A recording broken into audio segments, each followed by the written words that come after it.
je me suis dirigée vers la médecine du travail parce que c'était une spécialité qui paraissait très ouverte sur l'extérieur, sur le monde de l'entreprise. Mon rôle consiste à éviter l'altération de la santé des salariés du fait de leur travail. Aujourd'hui, on est environ à 100 000 salariés sur la Vienne. On a un agrément pour à peu près toutes les entreprises de métiers différents, hormis ce qui dépend de la mutualité sociale et agricole, et les grosses entreprises qui ont leur propre médecin du travail.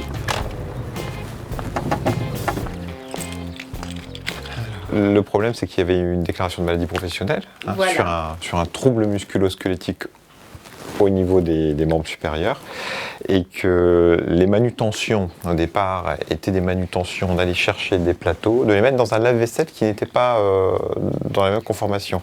L'enjeu c'est ça, c'est de bien faire comprendre quel peut être le coût d'une maladie professionnelle.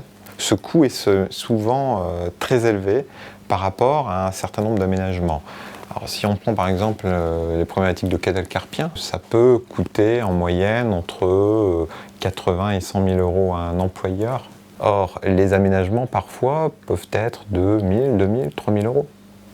Donc quand on fait le ratio entre 1 000, 2 000, 3 000 euros et 10 000, 20 000, 30 000, 40 000 euros, le bénéfice est vite trouvé. Ça, c'est le premier point. Le deuxième point, c'est que lorsqu'on a un salarié qui connaît bien son métier sur un poste de travail, qui a été formé depuis longtemps, depuis 10, 20, 30 ans, reprendre quelqu'un, le reformer, ça aussi, c'est un coût. Définir en quelques mots ce que fait le médecin du travail, c'est extrêmement compliqué, étant donné les missions très variées que l'on peut avoir. On a un domaine de compétences qui est vaste, sur différents métiers, qui est très varié.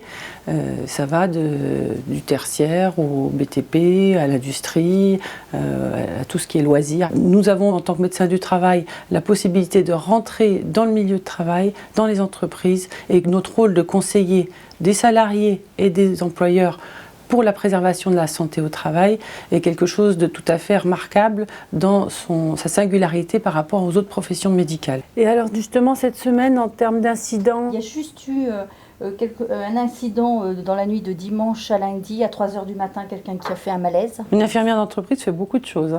Elle fait aussi bien tout ce qui est suivi accident, malaise au travail, accident au travail, des gens qui viennent pour des choses qui sont totalement variées et pas forcément liées au travail. Le service de santé au travail est au départ, c'est une association, loi 1901, où il y a des représentants salariés et employeurs. C'est un groupement d'entreprises qui doit organiser la médecine du travail. Nous sommes un ensemble d'abord de médecins et de collaborateurs. Leur rôle est d'intervenir pour la non-dégradation de la santé des salariés de façon générale. En pratique, ça se décline comme étant des activités médicales, mais aussi des interventions sur le lieu de travail pour conseiller ou voir des possibilités d'aménagement technique des postes suite à des mesures, par exemple, que l'on peut faire ou une analyse des lieux de travail. Bonjour Madame Arnaud, comment allez-vous? Bien, bien, bien, bien. En fait, le médecin du travail, il fait la consultation, il fait une fiche navette pour demander un aménagement de poste par rapport à un problème médical quel qu'il soit. Là, c'est par rapport à un aménagement de poste visuel. J'ai un logiciel qui s'appelle Unitext, donc installé sur mon ordinateur, qui permet donc d'agrandir les documents. Documents papier, par exemple, comment... Alors, documents papier, j'ai une loupe en fait, un écran et une loupe autonome. Et ensuite, j'ai la petite loupe. C'est celle-là qui a été acquise récemment. Ça n'agrandit pas énormément, mais bon, on peut quand même voir des choses, par exemple, sur un panneau d'affichage. Le médecin du travail, à la fin, finalise la demande en rédigeant un certificat médical, comme quoi, pour le maintien dans l'emploi, le salarié a besoin de tel ou tel matériel. Mais ce n'est pas le médecin du travail qui le choisit, c'est vraiment le salarié qui essaye et qui choisit avec les spécialistes du domaine. Asseyez-vous. Au niveau des visites médicales, il y a un certain nombre qui sont données dans le Code du travail comme étant des obligations que l'employeur doit faire passer aux salariés. Ce sont notamment les visites d'embauche, les visites périodiques tous les 24 mois. On a aussi les visites de reprise qui doivent être faites dans les 8 jours d'une reprise après un arrêt de maladie de plus de 30 jours.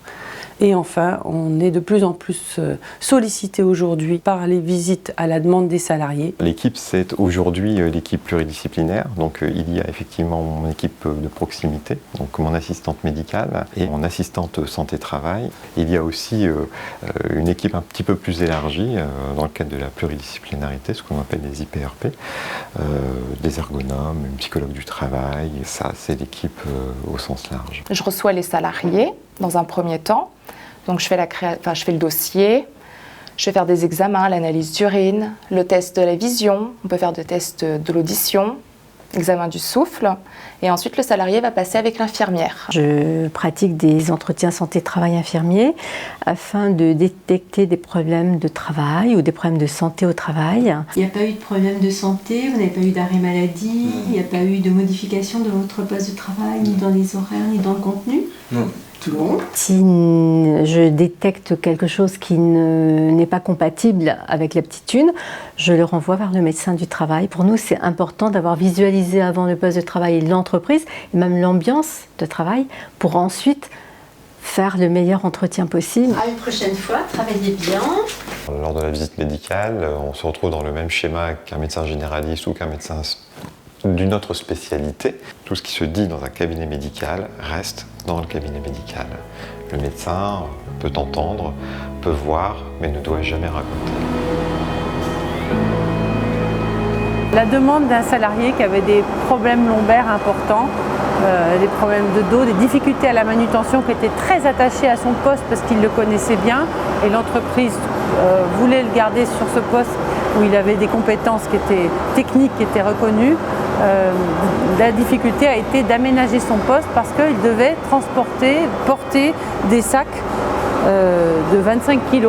Il a été adopté la solution trouvée dans une autre entreprise par le service méthode de cette entreprise-ci, de prendre un système de ventouse par aspirateur qui peut être manipulé le dos droit et sans qu'il y ait de difficulté au niveau de la manutention. C'est vraiment plus la conduite de l'appareil que le dos qui travaille. Et puis maintenant, avant il y avait surtout des opérateurs hommes, maintenant il y a hommes et femmes, c'est ça? On ne voit plus l'individu comme étant une partie isolée, mais on la voit dans son milieu de travail et dans son collectif de travail. On peut travailler dans le domaine de l'artisanat, donc sur des très petites entreprises, avec 1 ou 2 salariés, des boulangers, des garagistes, des maçons. Et on peut travailler aussi sur de très grosses entreprises où on atteint 500 salariés.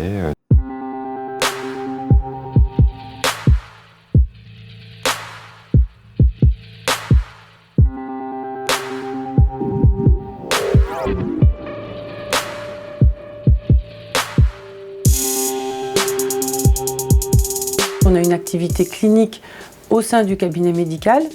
Alors là, l'organisation se fait grâce à des convocations, des consultations, mais aussi une activité en milieu de travail. Nous allons soit au sein des ateliers ou sur des visites de chantier pour faire des études de poste, c'est-à-dire étudier le poste du salarié pour soit permettre de donner des conseils à l'employeur sur éventuellement une amélioration des conditions de travail pour les salariés, soit réaliser ces études de poste suite à des difficultés que nous avons repérées lors de ces consultations et qui nous permettent aussi de donner un certain nombre de conseils à l'employeur afin de préserver l'emploi du salarié. Donc ça nous permet de voir avec nos yeux d'experts médicaux et de faire les recommandations nécessaires et voir même si on peut mettre en œuvre des aménagements spécifiques. Bonjour. Bonjour. Je suis Gwenaëlle Pinault, conseillère en prévention à la médecine du travail. Je viens vous voir comme on en avait discuté par téléphone à la demande du médecin. Donc, le laboratoire pâtisserie. D'accord. Voilà.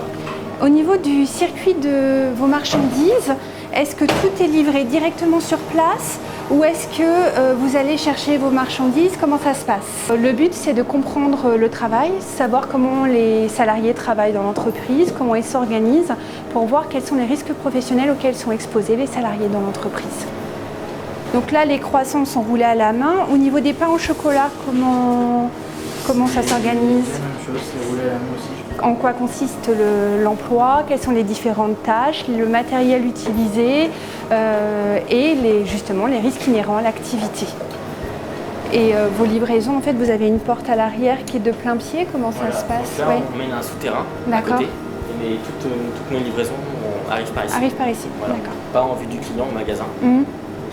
C'est très très appréciable aussi. Tout voir, toute la prévention aussi qui en découle, qui est existante, tout ce qui pourrait aussi être proposé en termes de prévention, puisqu'on en a un rôle de conseil auprès de l'employeur.